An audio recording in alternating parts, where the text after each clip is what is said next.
La pogonologie et la science de la barbe. Allez, on va aller regarder ce qu'il y a dedans. Savoir inutile numéro 1452. Qu'elle soit christique, communiste, musulmane, de prof, de métalleux, la barbe est un marqueur social étudié sous toutes les coutures, historique, psychologique, sociologique et même philosophique. Malheureusement, on aime bien lui chercher des poux à cette barbe. Par exemple, vous avez peut-être entendu parler de cette étude qui affirme qu'on retrouve à peu près la même chose dans une barbe que sur une cuvette de toilette. Pour le savoir, une chercheuse en biophysique des bactéries, Bianca Sclavi, a prélevé des échantillons de barbe. Elle a mis tout ça 72 heures en culture et elle affirme, à la fin, qu'on retrouve des colonies de bactéries très proches de celles qu'on retrouve dans nos water. J'adore dire water. Sauf que, déjà, elle n'a pas comparé avec ce qu'on a naturellement sur une peau glabre. Pas sûr que ce soit très ragoûtant. Et puis ensuite, des bactéries fécales, on en retrouve partout. Nous sommes même entourés de bactéries et même composés de bactéries.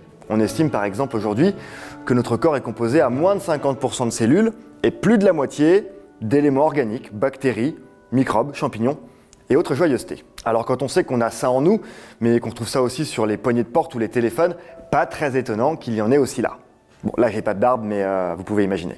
Une autre étude, suisse, celle-là, a essayé de comparer les barbes de 18 humains et les pelages de 30 chiens. Et ce qu'il en ressort, c'est que nos amis les bêtes ont peut-être de bonnes raisons de se lécher. La totalité des hommes portait une très grande quantité de microbes, une concentration qui n'a été retrouvée en revanche que sur 23 des 30 pelages de chiens. Et cette fois, 7 des hommes avaient des microbes potentiellement néfastes pour la santé qui n'ont été aperçus que sur 4 des 30 chiens. Pas de panique, là aussi, la présence de ces microbes est considérée comme non significative et il faudrait reproduire ces études de façon un petit peu plus sérieuse. Autrement dit, oui, ça grouille là-dedans, mais pas forcément plus qu'ailleurs. D'ailleurs, dans l'article Écologie bactérienne de la pilosité faciale du personnel hospitalier études transversales, on apprenait en 2014 qu'on retrouve le même genre de bactéries dans la barbe que sur la peau ou même que dans l'eau.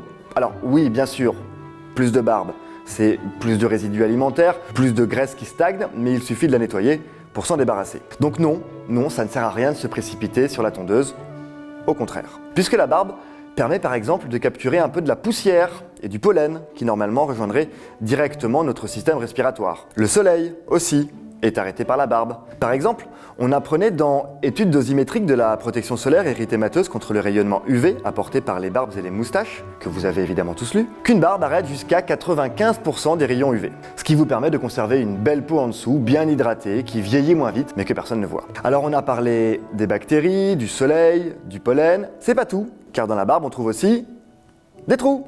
Eh oui, les raisons possibles de ces trous dans la barbe sont nombreuses. Il y a la pelade, d'abord. C'est une réaction inflammatoire au stress ou à des douleurs, par exemple. Ces trous peuvent aussi être dus à des carences en vitamines ou à des facteurs extérieurs comme le manque de sommeil. Évidemment, il y a aussi une part de génétique. Et puis si vous tirez dessus, ça peut s'arracher. Quand ça devient une habitude et qu'on y prend du plaisir, ça s'appelle la trichotillomanie. Mais ça, c'est vraiment inutile de le savoir.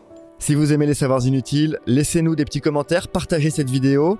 Ne ratez pas non plus le podcast audio avec des contenus inédits chaque semaine.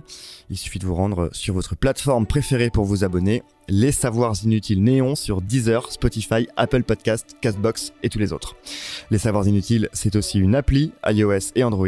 Et bien sûr, c'est sur le site neonmac.fr et dans le magazine papier tous les 2 mois en kiosque.